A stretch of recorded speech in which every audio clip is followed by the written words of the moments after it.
I'm a big fan of prebiotic resistant starch in the form of green bananas.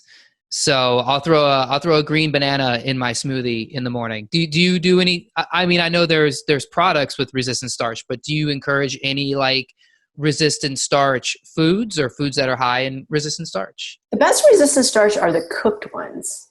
Okay.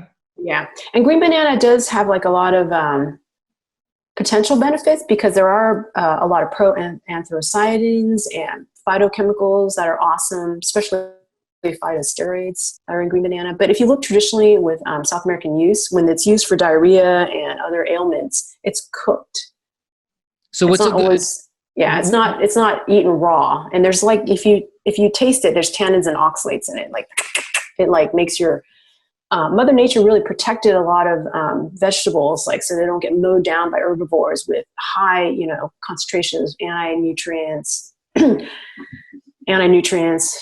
blockers, things like that. Many raw starches that people or herbivores eat it for, even beyond a week or two, they'll literally, have their gut breakdown because it rips like the gut lining out, and it can also affect their glands and cause cancers.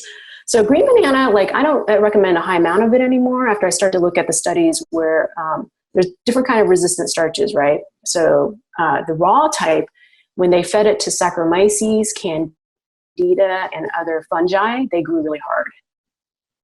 It's a growth promoter for fungi. And then when I looked at how it affected autoimmune triggers like bacteria like Klebsiella citrobacter and E. coli, raw starches feed those too. I mean, it's true, cooked starches feed them as well too. But why take a really high, unnatural, unhuman, non-Homo sapien dose of a raw resistant starch that no civilization eats raw, like green bananas?